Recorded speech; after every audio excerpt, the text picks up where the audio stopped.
I've been following this lady's content for a very long time. I'm a lurker. I know I'm a social media strategist as well, so I'm always looking in the background. But I watch all of your videos, and being somebody who's been through three divorces, okay, three marriages and three divorces, and looking at your content, I can absolutely attest to everything you say is very, very important.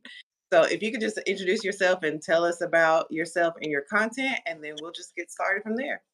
Yeah. Hi, I'm Joanna Bellside, and I guess I've recently been dubbed as the divorce negotiation lady. So I was in corporate tech sales. After my divorce, I had to start over, rebuild my whole life. Never had a career before. Left my marriage with a Mazda CX-9 and a dresser, sleeping in my sister's basement for 16 months, working at Starbucks for $9 an hour, and being like, what the hell am I going to do with myself? Like, how am I going to do this? And I ended up going into tech sales, randomly landed a job there. They gave me a shot. And over the last 7 years, I developed a very good negotiating skill set. And Right. so when corporate America drove me absolutely insane, I decided, screw it, I'm leaving and I'm going to go do this thing. And it just so happened to be that what I talked about two of my favorite content topics, which was divorce and negotiation. And a lady reached out to me in September of last year and said, "Will you help me negotiate my divorce?" And I said, "Let's do it, like, for sure." And I'd never done it before. I've negotiated many things in my life, but divorces were not one of them, except for Right. my failure of what felt like a failure in my divorce negotiation, where I lost everything. And so I quickly realized that negotiating in a divorce is very similar to negotiating in corporate, and started putting more and more content out there. And by February of this year, I was able to just jump ship from corporate and go full time in on my business. Love it. I love when a woman jumps ship from corporate. Yeah. That's one of my that's one of the pillars I talk about in my content. Not necessarily jumping corporate, but I just don't believe women should have to work outside the house. Like have to. Yes. Like if you want to choose to, that's one thing. But have to is a whole nother thing, because what happens in these cases where you get divorced, the relationship doesn't work, and we all know what happens if you got kids, you got all the things, you're left holding the bag 9 times out of 10, especially if you don't think about these things beforehand, before it gets married. And the way that our society is set up, like a lot of us are like, we're groomed really to just see the ring as the prize, and we don't cover any of our bases ever. Yeah. Yeah. We all go into it. I mean, that's what everyone who takes my academy or ends up looking at any of my materials, resources, videos, it's like we just walked into the most legally binding agreement Ever. thinking about the relationship, not recognizing that it really was the most important contract you will ever sign in your life. And I think that Right. society also paints prenups really poorly. Like, doesn't that undermine the relationship? Doesn't that Right. mean you don't love each other? And I certainly didn't think that prenups were a good idea. I totally believed that when I got married. So cool. Right. And now you're like, yeah, definitely need to be getting some stuff in writing. So Yeah. where do you feel like most women just kind of like, where are the blind spots at? Because again, we're so conditioned to, the wedding, the flowers, the colors, the ring, the mushy gushy stuff. But when it comes to the business, I see a lot of women who are just absolutely completely are just in the dark about everything. Totally. Well, I think first and foremost, like, if we even just look at modern day society about what femininity is tied to, if you really listen to people's messaging about femininity, is they're like, you need a provider. And if Right. you're in your feminine, you aren't allowing them to provide, so you can't receive. And I'm like, that is such a load of horse shit, because you're Right. now tying money to masculinity. And Hmm. that's a whole message that we're fighting right now, is like, no, money isn't feminine or masculine. And by you saying those things, it makes women feel like, oh yeah, I don't need to have my own money, I don't, it's not as important, and I want to be taken care of. And I think that we also have that dream of wanting to be taken care of, which there's nothing wrong with that, but take it a step further and define it for yourself. What does it mean to be taken care of by someone else? Like, what exactly do you mean by that? And is that in your best interest, not only now, but 10 years from now, 15 years from now, 20 years from now? Because relationships are fickle, right? So we Right. tend to put a lot of weight on relationships, which is, but if you actually look how men operate, like, and this is just me negotiating with men in freaking corporate, right? It's just like Yeah. men, they have this shit down before they even ask you to marry them. They know exactly where their money is. They know exactly what they're going to do if the relationship doesn't work out. They know exactly where to put their money in the meantime. And then we get caught off guard, right? When that shit goes down and we weren't prepared. And I think that Right. that's why I say money before men, because it's just a different view on your life. Like, have the man, yeah, Cher even said it. I'm the rich man, right? She's like, I love men. Men have been great for me because I don't need them. But Right. the minute we start to think like it's not our responsibility to almost put the business hat on in our personal lives and look like, hey, how am I financially? What does my financial wellness look like? Do I feel comfortable with money? Do I know what that means for me?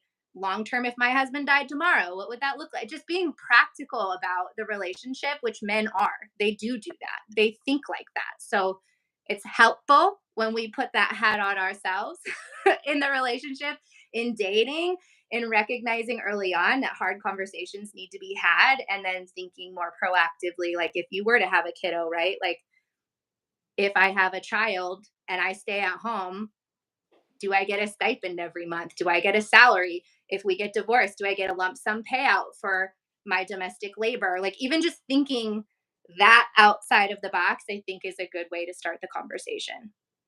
Right, because I feel that men know exactly not only where their money is going to be put or how that money is going to be used, like almost like where are you going to be put? Like what position are you put in? Like in past experience, I've learned that they have a game plan going into the situation of how things are going to work, and 9 times out of 10, it's not for your benefit.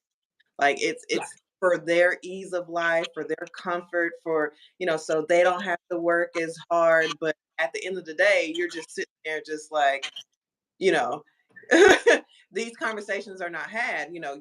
What happens when you get married? Who's going to work? Who's um career takes Yep. precedent and why?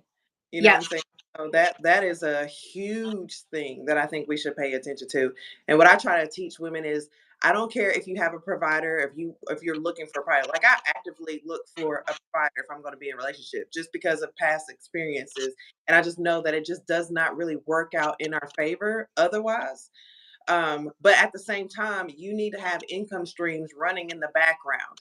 Like there's several things that you need to have put into play where if the kids get sick and I have to not work today, am I still going to get paid? Because if not, you're gonna put yourself in a very bad position. It might not look like it at the time.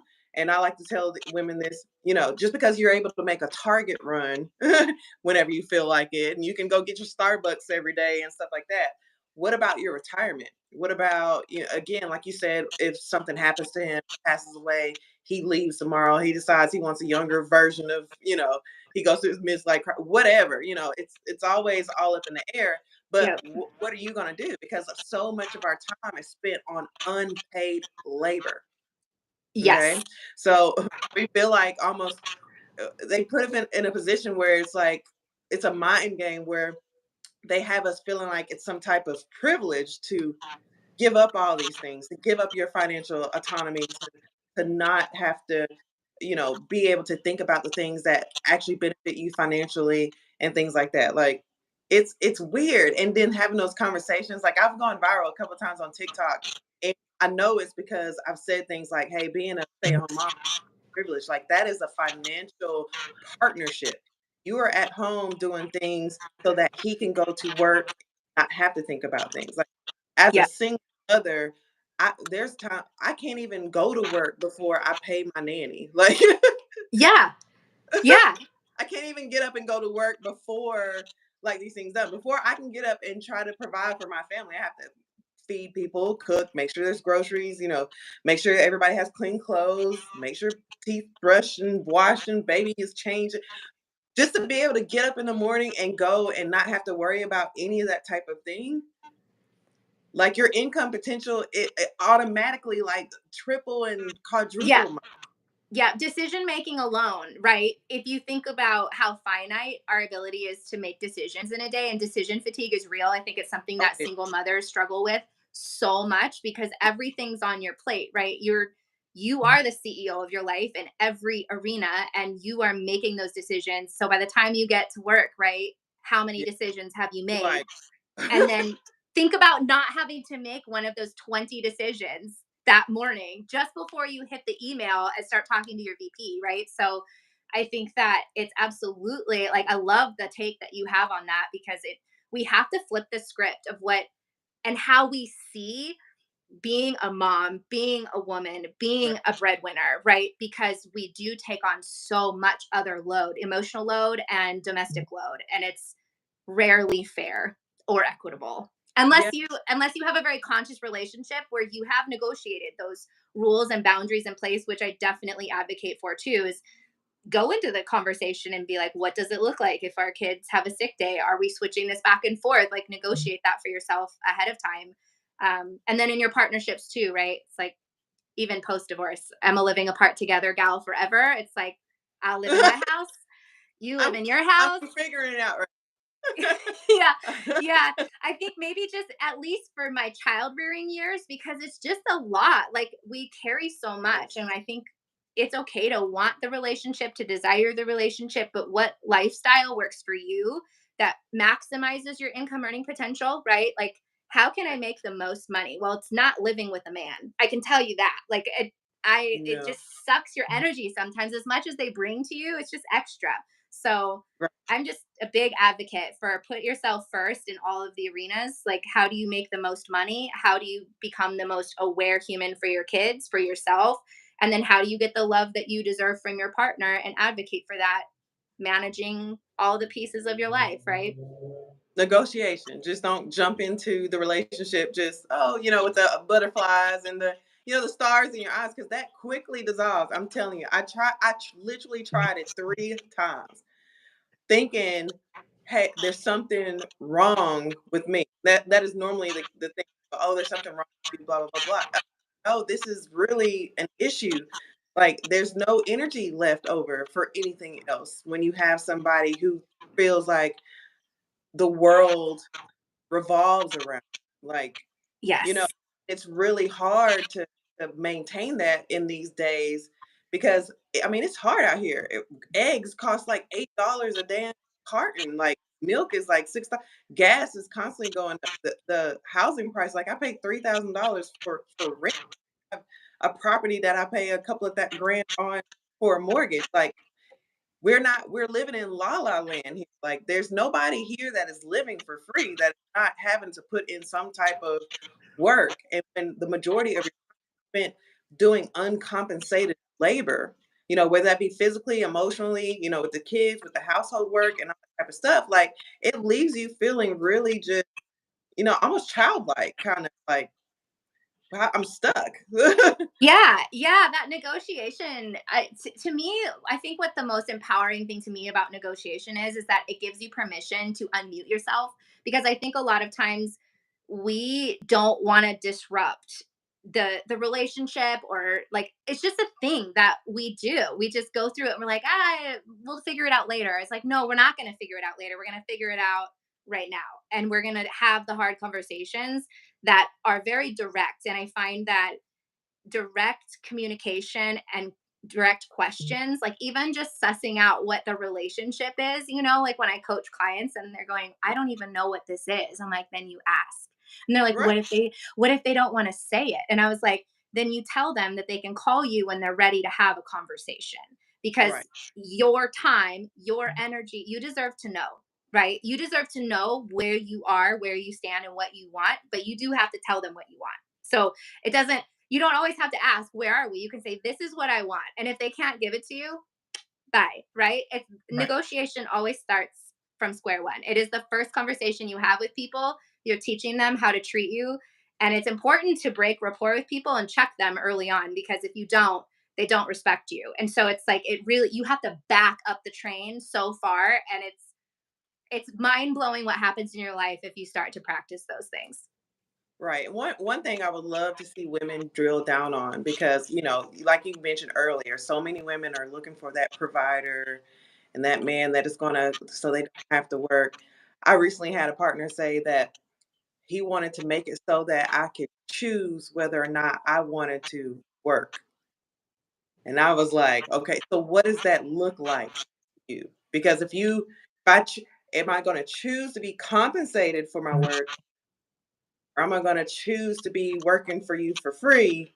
Like, I'm gonna choose being compensated for my work. Yeah. So what does that look like? Because right now, I do work very hard, but I have help in the house. I'm not burnout as much as a mother because I do hire nanny services. I do have cleaning services. I have those things. I have help around the house. So if I'm going to leave my paid situation where I have this freedom, autonomy over myself, my mind, my spirit, versus I'm going to give that up because now I'm going to be working for you for free. That doesn't really seem like a very great situation. So that one is something I would like for women to drill down more so on when they are approached with that situation. What is something that you commonly see, like, okay, this is where y'all need to communicate more so this situation doesn't pop up? Yeah, so one of the things that is really fascinating to know, like when you go into massive organizations and you start negotiating, the first part of the relationship building is discovery, right? It's learning about the other person, just trying to figure out if this person is even compatible with you before Right. you even take the next step. So there's process, right? Then you Mm. get to the phase where you feel like you know them pretty well, you've got some good rapport going. And yeah, I think we did lose your video. If I don't Yeah, know I if you see know that. that. I'm stuck Okay. again. I don't know what YouTube and their issues today, but hopefully you guys can hear me. Yeah, we can hear you. Okay, So good. then in the process of it, by the time you get to what we call vendor of choice, and that's when the prospect that you're working with or you're dating, for example, has been keeping their options open, right? And they keep their options open for months. This is the hardest part, right? And you have to be comfortable with that knowledge of like, okay, until I know I'm the vendor of choice, I'm not moving into negotiating, right? So, like, my life and who I am is not negotiable, but I need to know where I'm at until I make that decision. Right. Once you enter into vendor of choice, which would be negotiation zone, negotiations take the longest time. Contract negotiation is the longest portion of an enterprise sale, and it can take up to Right. 6 to 12 months. So, Hmm. I always tell people to slow down when you're in relationship and know that negotiations are often multiple conversations, and you have the right to revisit a conversation as many times as you need to before you agree. So I Right. think what happens is we get into these conversations with these partners or prospective people that we want to have in our lives on a romantic capacity, and we start skipping steps because we're excited and it feels good. And that's the time in infatuation where high EQ and emotional control, if you can become aware of that and be like, okay, now we're moving into contract negotiation. What is this relationship actually going to look like? Are we Right. going to get married? Yes or no? Are we going to do living apart together? What does that mean? How many, like, let's talk about sex. Let's talk about money. And to be more specific about it, like, treat it like a contract. Write it out. Define what you mean. If you want to provide for me, cool. What does that mean? Tell me. You tell me. And then and baseline yourself, right? Have someone baseline for you what they think so that you can decide if that baseline is below your standard and where you Right. need to push it to benefit you. And all of your decisions, like, I don't know how many people know this or not, but men make decisions that benefit themselves Yeah. Oh, all the girl. time. All day, every day, All the time. multiple times a day. Yes. And so we also need to be okay making decisions that benefit ourselves as women and keeping that the focal point because, like you said at the beginning, they had a plan for their money in all the scenarios before you ever said, I want to do a relationship with you. Right. They knew what the game plan was before ever meeting you. They say a lot of times, men when they're ready to get married, they married like thing that shows up at the time when they're married, or at the time that they're actually ready. Like they could be dating someone for 4 or 5 years and not be ready, and then meet somebody else and be ready, and literally 6 months later now they're married. Because it's, and I just did a video on this, it's more of a social contract than anything, because we're not really paying attention to who's in front of us or what the situation is. It's literally a social contract, more so with society than we have with each other, because it's laid out what a wife does, it's laid out what a husband does, and it has no it I've learned that it has no um matter where they meet you, how they meet you, where you're at when they meet you. It's like, okay, you're a wife now. And Yeah. this is what wives do. And Yeah. And like even going I have through, my own, like I've had cleaning service for 10 years. My house stays spotless. But at the same time, you're now expecting me to cook and clean, and I don't cook and clean myself. Like how does that just pop out of thin air? totally. Totally. And I think those are all the nuanced conversations, right? And it's even, I'm about to negotiate with someone on a prenup next month. And this is the first time someone's hired me to negotiate a prenup. And I'm so excited about it because it's just, it's obviously it's more ideal before than it is in a divorce. But the divorces that I've also sat in on, like these men had money figured out, and the wives, it was like rug ripped out from underneath them at the last second. So it's like being able to bring that perspective to someone doing a prenup of being like, hey, what is your time worth? Did you have to give up part of your career to do this? And if so, how much per year? Right. Calculate that over a 15-year period of time. Do you want to plan for inflation? Because if we haven't learned anything from Kevin Costner's divorce about the agreement that his wife made in the Oh prenup, which I gosh. don't know if anybody's read up on this, but she made a prenup agreement and now she's like $1 million back then is not as much money as $1 million now. Not at all. Yeah. So it's being really strategic and thoughtful from a business perspective of your life financially and what you need to succeed and thrive should you decide to be in another marriage down the road, and how you would like to exit that relationship, and then negotiating from that perspective and that standpoint. Right. And one of the things that I've done a lot of content on is the switch up. You know, at any point in time, and it's not just men, but at any point in time, people, things, opportunities, they just switch up. So at that point, do you have the ability to even leave? Like a lot of times we're in a lot of these relationships, and we might find that they're toxic or abusive. And one of the things that we have to consider before we can even do anything with that is the money, the financial piece. Where are we, how are you going to live after the fact? And there's so many women that are stuck in places because they've had their autonomy literally stripped from them. And Yep. they just willingly gave it on a platter, really. Just, hey, here it is, take it. I'm now yours to do whatever you want me to do with. And now that they're in a situation where they're uncomfortable, maybe there's abuse, maybe there's violence, there's emotional abuse, there's, toxicity, there's infidelity, there's just things, and you would love to just get up and walk away, but a lot of them are just stuck because they didn't think about these things ahead of time. What are some things Yeah, that you feel like you should be looking at, before signing that contract? absolutely. So my Uh-oh. training. Oh no, did I lose you? I still hear you. I see Okay, your I video. just froze. I don't know Okay. how to turn off my camera. Oh my gosh, look at my Oh, face. or we're both blank. Oh my gosh. I don't know how to turn it off. I don't think I can. Can you Um, hear? I can hear you. Okay. Well, hopefully somebody can say whether they can both hear us. I guess we'll just thug it out. Keep going. Oh my God. I'm too frozen. I don't know what's Okay. YouTube today, but Yeah. So, one thing that I definitely advocate for women thinking about in early stages, right? So, again, another thing, yeah, Therese, I see that. I don't know how to yeah. turn it back on or how to like change it. But so it's really important. In my background, I was trained by a psychotherapist Hmm. who worked with men in correction facilities all over the United States on severe levels, right?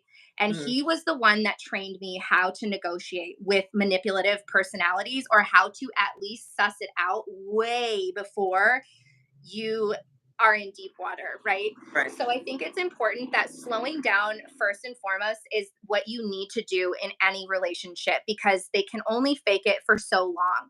Now, the Right. thing to keep in mind if you're a single mother or you don't see this person very often is people have culture and society. It's so bizarre, but this is truly how people operate. It's like 3 months we're committed, 6 months we're engaged, a year we're getting married, right? And we're on this really fast timeline. If you actually gave yourself 2 years before deciding if you're going to commit with someone, you can actually suss out all of the manipulation ahead of time, and probably well within the first 6 months if you're good at using your questioning skills. So, negotiation is really built on asking intelligent and critical questions and testing men with their responses with these questions is critical to pay attention to. They will show you who they are when you start having these conversations. If you're Right. bringing up a prenup and they're getting pissed off, that is a huge red flag, right? It's like, okay, try explain to me why this is so triggering to you that I'm bringing up a prenup, right? Then there's the questioning of like division of labor, emotional labor. How are you going to circumvent this if our relationship goes off the deep end? And asking questions about your future that you listen to what they're saying. So most of negotiation is actually a listening skill. It's not a talking presentation skill. And if Right. you really did ask lots of calibrated questions in the first 6 months, you would be able to know for sure, within a year at least, with slowness, if you're dating a manipulative, controlling person. My my trainer that worked with me on this cognitive level said really good ones can fake it for up to 2 years. So that's why the slowing down is really important. Right. And I've talked about this before about how manipulative I think it is that we have a lot that thought that he knows within the first 6 months or whatever, whether like people are rushing Yeah. into, because if you don't, then it reflects on you or your value as a woman that he's taking time or you guys are taking time and not rushing into marriage. Like I don't even know, two at this point 2 years is kind of scary. I mean, you got to think about Yep. it. You're Yep. signing a contract like that person. If something happens to you, they can literally pull the plug on you in the hospital, and you're gonna you're gonna trust somebody that you've only known for a couple of months to handle all these things. Yeah, absolutely. And it's just not the popular, it's not the popular answer, right? Because I still think that while I believe that we're having this massive shift, like women are waking up every single day, right? We all are. We're all like having these realizations and coming together as a collective and being like, okay, guys, let's do this a little bit differently. But culturally speaking, that Mm. conveyor belt is strong, right? So we're fighting decades of Disney. We're fighting, the way that we were raised in families, religion, perceptions on how fast relationships should move. And so, really allowing yourself to become a conscious human being in that process is really hard to do. So, if you are doing that work, kudos to you. Appreciate the shit out of yourself, because it is really hard work when your feelings are involved, for sure. Right. And speaking of the contract part, do you feel like, and this is something I've been working on myself, is there something better that has more protections for you than a marriage license or a contract? Like, I feel like at this point we've recognized that this may not be the best thing for us as women. Is there something else that we need to be putting together that equals more for us than a marriage license? I don't know specifically how to answer that question, because I think that that falls a little bit outside. I certainly haven't put in place myself anything outside of a will, right? Right. Directing where my money is going to go should something happen to me, and putting that legal documentation in place. But really, the most important thing to me is protecting your heart and your bank account at the same time, and taking Right. all the preventative precautions, all of those, like cross your t's and dot your i's of all, because everyone's going to have a wide variety of assets, right, going into relationship. Right. So it's important and imperative you understand common law marriage, like at what point does that constitute, if you're cohabitating, like where does that kick in? It's Right. recognizing that your business is seen as an asset in a divorce proceeding. So if you did get married or whatever it is that you're doing, like you need to be careful with how you're branding yourself. Um, and I know that your audience, you serve a lot of women that are building their incomes, right, for themselves, where they can be at home. It's important to recognize that there's a lot of people out there that will leverage that from you. If you're sending emails every day, and this is not legal advice, but this is just things that I see go problematic in relationships when you try to exit, is that if you're sending emails with your partner's photo and you're branding yourself with your partner, nothing wrong with that, but just know that it puts you at risk for that person claiming stake in your business, right?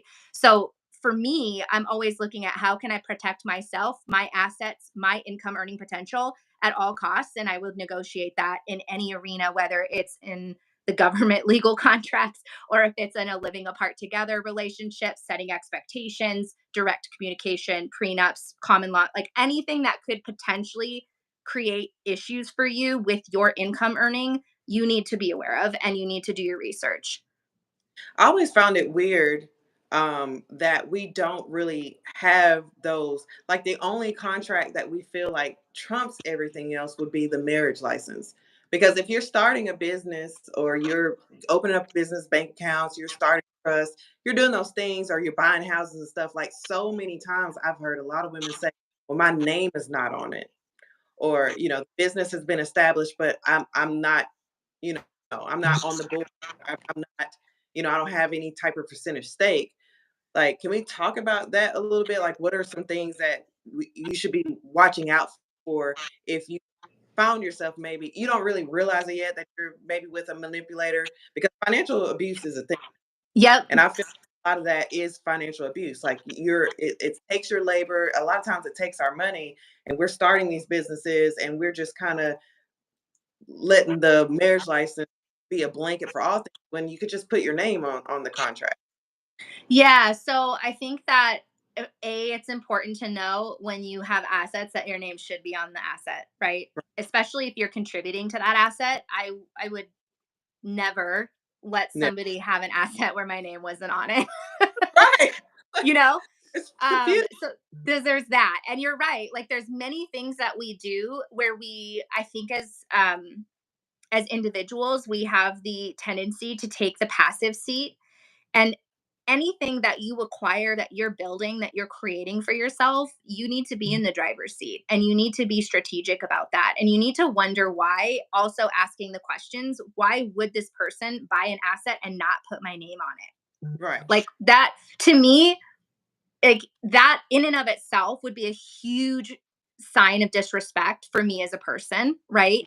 So Mm. and that can even happen early on. So if we look at how that's happening in the relationship later down the road with bigger assets, look at how they're treating you in their finances early on. Like how are they treating you with money when you go out to eat? What are they doing? Are they questioning you with your money and your spending? Are they looking and digging for information from Right. you that exposes weaknesses or vulnerabilities when it comes to you and your money? And I think that sometimes I also give women this caveat that there's a difference between transparency and vulnerability. And men can pick up on your vulnerabilities and weaknesses with money and where you stand and where your boundaries are squishy. So that starts early on, right? And it's not like we're just randomly groomed 5 years in, like it starts early. And as a domestic violence survivor myself, I certainly look back at my early years and how I met my ex-husband and what that actually looked like. And it started early. Like I have memories of him going to my apron and I've never shared the story, but I would go to work and wait tables and come home at night and I would find him going through my apron and taking money out of my wallet. And I never checked it. I never thought anything of it. I was like, well, I mean, he's buying all the groceries and I totally let that slide, right? Mm. But that was in month 2, right? So we have to look at early stage behavior and Right. be very, very cautious about behavior that we're accepting and also just normalizing without even realizing it. Yeah, that normalizing, that's one of the conversations I'm having right now about marriage and relationships. A lot of the things that we have normalized are actually toxic behaviors. Hmm. Very Yes. toxic. coercive control. I'm doing a series on that on TikTok right now about coercive control and how a lot of that is actually built into our cultural, thinking about marriage and relationship.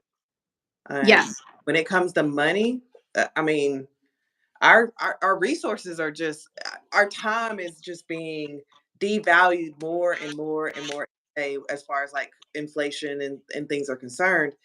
We really can't afford to spend 10 years giving up control of our finances like that. And the way that we've been taught is not necessarily at our advantage.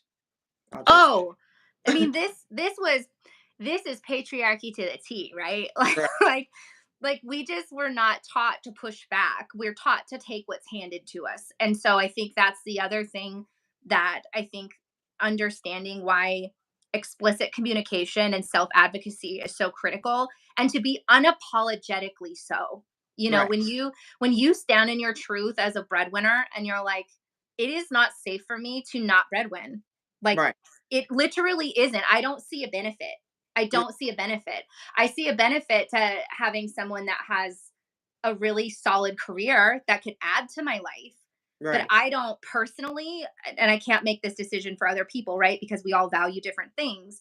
But I don't see the safety in a woman not breadwinning. And if someone had a problem with me breadwinning, I would literally block them the next day. Like, that's just not a conversation I'm going to have with someone, because I that's just too much leverage. And I think we also have to acknowledge that money is access to everything, right? We all are aware of this, especially you mentioned this earlier, like times are hard, right? We have $8 a gallon of milk. We've talked about this, but we also have to look at the fact that there's a power differential that occurs Yep, when we don't have equal footing with our own ability to provide for ourselves. And right. that creates a discrepancy in our own discernment later, or the ability for us to actually exit, like you were talking about. So you really do have to be mindful of your payout. Like, if I'm going to quit breadwinning, contractually, money needs to be coming into my bank account that I can legally hold you accountable for. Exactly. Exactly. And finding this out after 2 or 3 marriages is not the way to go. So I'm glad we're having this conversation now. Would do you feel like that you will ever get married again?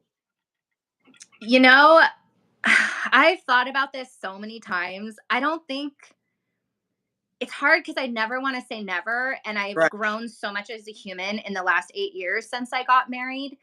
But I don't, at this time, I don't see the benefit for me personally. And especially with divorce laws changing rapidly in our country right now, like, Right. there's such high risk to get married if you don't understand your rights in the state that you live in, right? It's like wild to me Yeah. just how hard it is to exit a relationship. So if I did get married again, a prenup would be a requirement. Right. And then also protection against my business, everything I own, all, social collateral, anything I've ever built for myself is untouchable in now and in perpetuity. And that would be something that I would be protecting hardcore for sure. Right. For me, I've just contemplated it. I think one day I feel like, oh yeah, it's a possibility. The next day, like, nah, hell no. I don't. You touched on it. The main reason is because of how the laws in this country are changing. One of the things that's been just gross to me is I believe it's Tennessee and a few other states. They're trying to lower the age of legal marriage, like literally marrying children. Oh Um, my God. That's terrifying. yeah, it's very terrifying. It's very terrifying because we all know why, you know? Yep.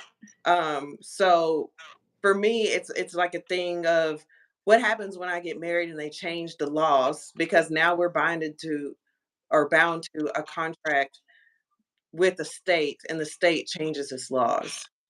Totally. Well, and that's just it, right? Is like asking yourself the question, why do I feel marriage is the thing that completes me? Why do I feel like it completes the relationship? And so much of it is constructed, right? And we've been Yeah, taught that. And I'm not anti-marriage because I do believe that it can be really beautiful for healthy people. I've certainly seen it happen. But like we saw that guy, that divorce lawyer going viral, like it's a Oh yeah, system that's working for what, 10, 15, 20% of people that are existing.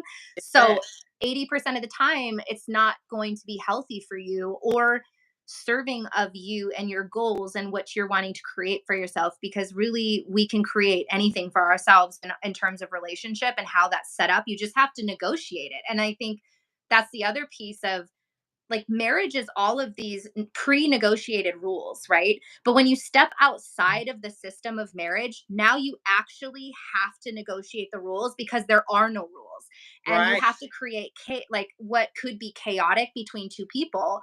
The boundaries and the container of the relationship that you set up has to honor what you're creating together, but it doesn't just happen. You have to be diligent about that and then also renegotiate it every year, every couple months. When you realize it's not working for you, come back to the table. What's not working? How can we change this? What can we do to create a stronger relationship that might not be dependent on marriage, right? So I think it's like, what does marriage mean to you and why do you need it? right. And then you said, we keep saying the same, negotiation. There's one party in a marriage that you cannot negotiate with, and that is the state, the Yep. law. Like there's Yep. no negotiation with that. And at any point in time, as we're seeing right now, as we're literally watching, Roe v. Wade being overturned, we're watching a lot of different things go on in our lifetime that we thought would really protect us. There it's being changed. And and changed rapidly, changing very fast. So for me, when I think about, am I going to get legally married again? It's really scary. It does not feel safe. You said that earlier. It doesn't feel safe Yep. I because agree. going back to the history of this country, as a woman of color, my gender and issues with that, the goalpost has been moved several. Marriage was not created us for us to be or have autonomy over ourselves. It wasn't and created in a time where we had right to learn and be educated and have financial freedom and things like that. So I feel like just knowing the history at any time that can be rolled back. Yes. Yeah, and it's a gamble. Like we look at marriage like it is the I think people look at it as creating stability in your life, right? But it also could be a gamble, a massive gamble. And for what we're seeing, right? And I think divorce rates are actually going to skyrocket. That's my prediction. Um and we can see that in studies where they're guessing and guesstimating that by, I think it, what did they say, like 2030, the majority of women between the ages of 29 and 45 are going to be single. So when you really look at the fact that marriage doesn't give stability to women, it actually compromises your stability and your predictability for your future. And that to me is like, well then what's in it for me, right? Like how Yeah, can I not I, just have the relationship with I you don't think with point. everything else? I don't think what's in it for us was really the point of the whole entire thing because Yeah. when I look at it just from, I used to be in sales for a very, very long time before I broke off on my own as well. So when I look at it with a critical business like mindset, I don't see that it was ever created to be at an advantage for us. Yeah, it's the So, love story tied behind it, right? And right. it's still in, like, I watched my son and I watched Legally Blonde the other day, Hmm. and I was watching this from, I haven't seen it since 2003 or something like Right. that. And I'm watching it and here she is, she's literally leaving her college to go to Harvard because she wants the relationship with this guy, because she wants to prove herself and she wants to get the ring, and then she's jealous that this other girl has the ring.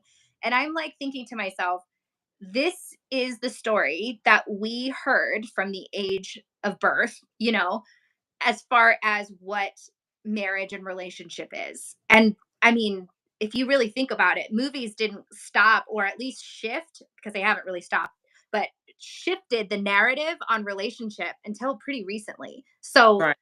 media, culture, like you said, the original place that marriage came from, it's never been for women. It just keeps women in this constant, never ending, let me work harder to be more and so that you choose me, when really we're the choosers of everything in our lives, right? Like if we switch if we flip the switch on that narrative and we start becoming the choosers, we realize that we actually get to choose marriage or not.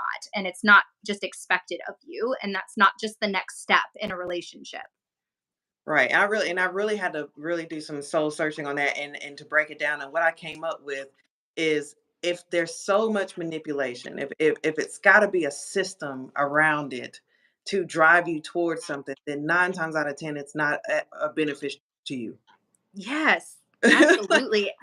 And I think we all like, I think so many, I mean, the thing that I found out when I started showing up on TikTok and talking about divorce, what I realized was how many people out there are, we learned this lesson the hard way, right? Like, I mean, everyone in my family growing up, we were all married before we hit 21.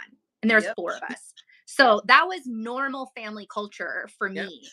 And Hmm. we all learned that lesson. And now we're all kind of asking these greater questions, which is so amazing because that's really how we change things. And it's really, but at the same time, like every day people are getting married, right? So Right, it's like, right. how fast can we move? Yes. And I'm in the same boat. The first time I got married, I was 21 years old. 21 years old. And for a lot of people, for a lot of my peer group, that was pretty old. Yeah. 21. I knew a lot of people who were getting married like straight out of high school, like 18, 19 years old. Yes, I was a baby having babies. I got married at, I was engaged at 19. I got married right when I turned 20. 9 months later, I had my first kid, and a year later, I had my second kid, and I was in college at the time. And I Oh, finished college with two babies on my hip, but it was a brutal run, right? And I was not in a healthy relationship ever, and it just, it totally warped my 20s experience, my, I felt really robbed in my life in many ways when I finally was able to leave, but it had gotten so bad before that had occurred that I was a shell of a human being, by the time I actually felt like I could walk away. And I just think that the more awareness that we can create within ourselves of like, why do we want certain things that we want? And then also to normalize that divorce isn't a bad thing. Like, we just, that is a huge thing that I think people still face, is that failure of like, I failed because I got divorced, when it's really like, no, you just exited a contract. That's what you did. It's not and a a, failure. and a divorce. And it's so crazy to me because, I've had a few viral videos on being married and divorced 3 times. And the comments, oh my God, I get beat up every single day. People are so mean. Yeah. I do not understand. I mean, I get beat up. It's so normal for me now. Like, I'm always getting crazy comments. But the venom, that comes from from men. It's Yeah. almost like they're scared that you can leave the contract, like that it was never Yep. created so that you could leave the contract. And we have this thought around just the marriage. Like, one question I would ask when they were leaving those negative comments, well, how many relationships have you been in? So if you've been in 10 relationships in one marriage, how are you only a failure after Yeah. divorce? And failure for those 10 relationships? Like, you're saying I'm the problem because I've been married and divorced 3 times. Are you the problem because you've been in a relationship 10 times, or does that only count when we talk about marriage and divorce? Totally. Well, and like the other thing they like to use, I find this specifically true with men, is that they're like, do the vows, they get so dramatic. They're like, do the vows not mean anything to you? And you broke a promise. And I was thinking, how about every single time you broke a promise in your relationship and you never went back and repaired it? Or she asked you to do something and you never did it. What about those broken promises? Are the only ones you're talking about are the ones that you were fucking faking when you stood on the altar saying the shit that you said regurgitated from 500 other men behind you? Or is it all the actual shit that you're living in your life as a man and breaking those every single day? Like, you and, tell me where the broken promises are. So that's my rant on and men that on those ones. that's the crazy part when we talk about these vows. Like, the vows, they're never applied until it's time for me to leave after you've broke the vows 1,000 gazillion times. Like, it's the vows mean shit unless I'm Yes. tired of shit and I'm ready to go. Then we got to talk about what do the vows mean. Well, yeah, You and see, like we even like this for in sickness and in health, like women are so much more likely to be left when they Man, get sick. You know what I mean? So where are we implementing and executing the honoring of these vows? Like, are they just when the woman executes and leaves, or is it the thousands and thousands of times that someone's communicated something and you've just chosen to ignore it? let's talk about the mental gymnastics portion, because have you seen the viral video where they're standing, a man and woman standing at the altar, and she refuses to say obey in the vows? No, but that's I need to go find that video. I'm gonna send it to you when we get off here. I'm gonna look for it and I'm gonna send it to you. She's literally refusing to say obey, and the pastor keeps like obey, like repeat after me, obey, and she's refusing to say obey. And one of the things, as a social media, somebody who does content creation and just social media strategy, I always read the comments. Like I'm on the comments sometimes more than I am just watching the video. And the comments that I saw is like, well, she could say obey, but it doesn't really mean obey. It means da da da. So why are we saying obey if it doesn't really mean obey? Like, why is there so many mental gymnastics associated with a man's role in marriage? Like, yeah, you're supposed to be the provider, but that doesn't. If he's broke, he's still the head of the household because da da da. Like, Oh how do God. we get to a place where things don't mean what they actually mean when it's in their favor? Like, I don't, I'm trying to figure it out. And maybe that's my own, like I've got ADD and stuff like that. So I've always wondered if that kind of comes to play in this situation. But when I hear the word obey and you ask me to say obey, I take it to mean like obey. Yeah, like submit. Yeah. I mean, so one of the things that when I learned all of my cognitive behavioral skills with the psychotherapist that I hired to teach, I mean, I hired him to teach me the psychology of sales, emotional safety, and navigating these conversations in a more elevated way.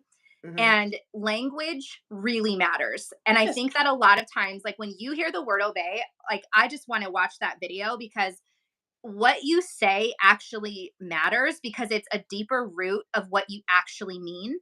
And Right. so we have to learn how to listen to people. And if that's a terminology that you're expected to say and repeat, and your husband somehow feels disrespected because you won't say the word obey, that is Prob- such a huge indicator of misogyny. It's such a huge indicator that you aren't seen as equals, right? And yeah. that's a bigger red flag. So the language that we use does matter. And I don't think it's mental gymnastics at all. I think it's very telling about what somebody believes in with the language that they're using. Yeah, and that's also goes back to the cultural thing. Like so many men, women, I mean, we're taught that if you go on church and religion and stuff like that, you're actually taught that you are pretty much a second class citizen in your home. And and now it's like you've heard a lot of that. That's why I say mental gymnastics. Like, yeah, he's the head, but you're the neck.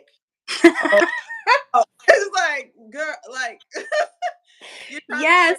very possible, but why is there even a power play in the home in the first place? And I'm learning through my research in this a series I'm doing on my TikTok of coercive control and psychological abuse, that power play is actually Yes. a thing.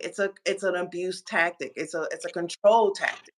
Why? Absolutely. I mean, that you hit the nail on the head. It is absolutely like some creator, I wish I remembered who it was. You know when you see those TikTok videos, you're like, that was so freaking good. But Right. this TikTok creator said, if a woman wrote the Bible, how different would it be?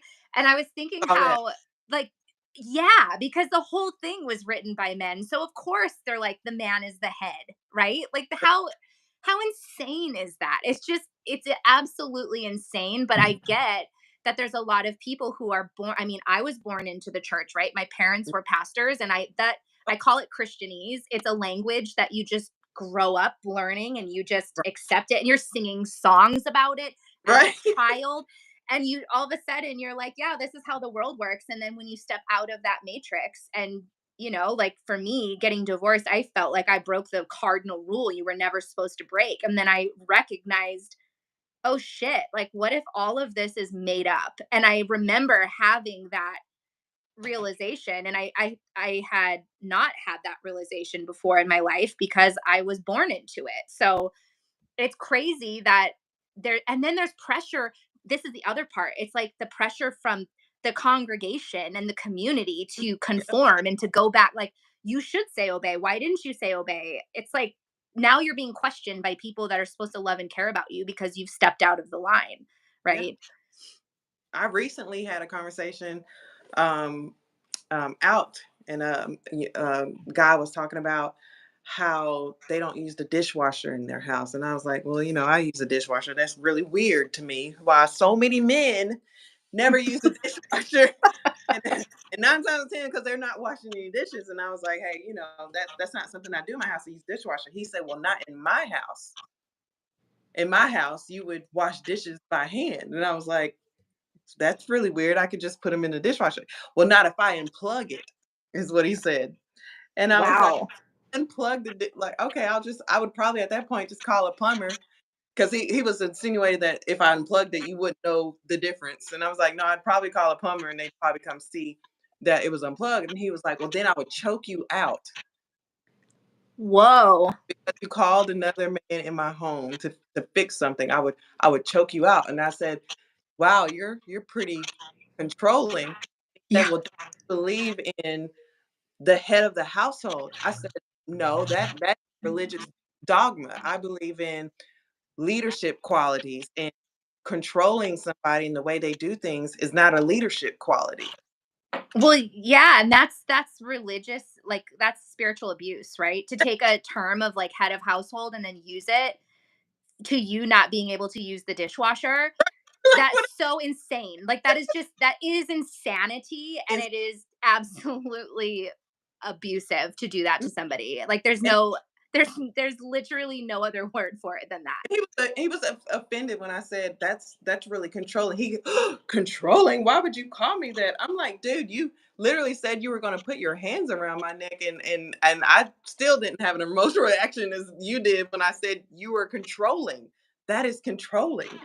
See, And he, but that's the thing is like language, right? If we really slowed down. So I did this experiment early on in my divorce days called 10 Pieces of Pizza. And it was something that me and my psychotherapist came up together to help me practice spotting manipulation. The whole point of the social experiment was for me to go out on 10 dates, whether I was asked out on a date or I asked somebody else out on a date, to eat mm, the piece of pizza and to say, this is only about the pizza to myself. I'm not telling this to the person in front of me.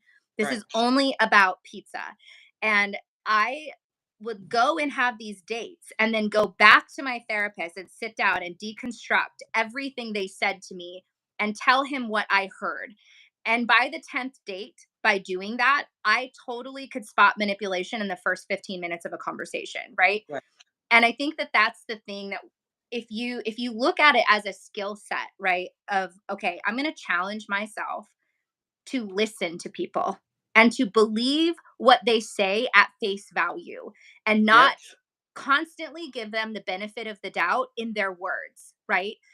Case in point, went out on a date, one of these 10 pieces of pizza dates. It was a mutual friend, and he was in the Air Force and was coming through town. And so I met up with him for some pizza. And we're sitting there, and he tells me the story about how he got really angry at the plumber that fixed his toilet. And so because I was doing this work, I was like, "Oh, that's interesting." I said, "What did that look like?" And he in detail told me how he treated this plumber. And he also added the details that he came home drunk from the bar and had this conversation. And so I said, "So am I understanding you correctly that you got in your vehicle under the influence and went home and had a volatile conversation with the plumber?" And he said, "Yeah, I gave him a piece of my mind." He was so full of himself that he didn't actually listen to himself. And right. I got up from the table and I said, "I think we're done here." And I got out to my car and I received this 3-page novel of verbal abuse from this person. But because I was training myself to listen to stories and details and facts and then asking a follow up question, which then aided me in negotiation, right, in my career, like you actually can suss out this shit really freaking fast if you're just willing to listen. And if you're trained to do that, I mean, we spend so much time trying to prevent our girls from dating that we really never teach them how. Like I remember Yes, such a good point. growing up, like, oh, you can't date until you're 16, and then immediately turning 18, it's like, where's your husband? You're like, Yes.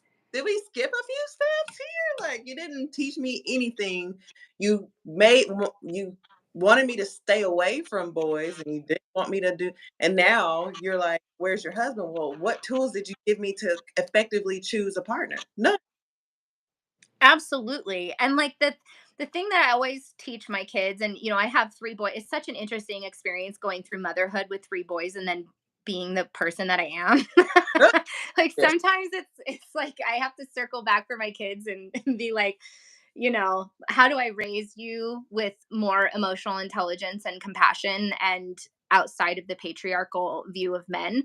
But Right. teaching them that the first sign to abuse is someone who doesn't tolerate your questions. Hmm. And to me, if you walk away from any person after being curious, asking questions, and showing up to a conversation with that curiosity, and they start shutting that down, run, because Right. your critical thinking is actually activated with questions. And Hmm. fear shuts down your amygdala and your critical thinking. So, of course they don't want you asking questions, right? So that is probably the biggest. If you're teaching your kids to date, teach them to ask questions. Ooh, that sounds like another situation where, when you ask questions at church and and you got Oh, no yeah. question. Yeah. Well, we've been on here for an hour now, and I know we could continue this conversation probably forever. But please tell everybody where to find you, because you definitely need to follow her, listen to more of this information. Yeah, so I'm most predominantly active on TikTok. My handle is at She Breadwins. You can also type in Money Before Men and you'll find my profile. And then also over on Instagram, it's Joanna Dahlside. You can type in Money Before Men and find me there as well. Awesome. Well, thank you so much for this conversation. I've learned a lot. Hopefully, the audience has got a lot out of this. We'll be back later on Thursday, I believe, with another content creator that I really admire, who's also in the space of, dismantling the patriarchy and talking and critical thinking, really, about relationships and marriage. So I'm excited about that. So hopefully, you guys come back, and thank you for listening. Bye bye. Thank you. Bye.